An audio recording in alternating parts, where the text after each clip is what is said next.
Hope everyone's having a great Sunday.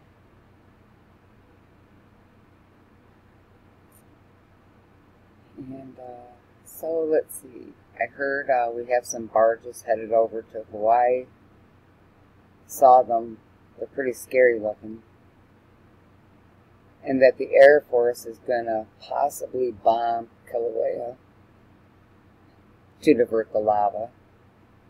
Wow, is that beautiful?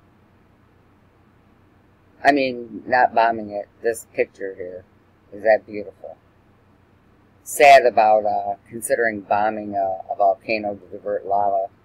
What is splatting it all over the other islands going to do for anyone? And killing all the marine life worse than it already is.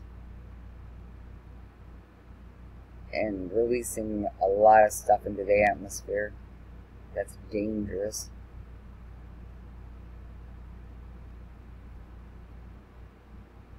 See, I think that's a fiber.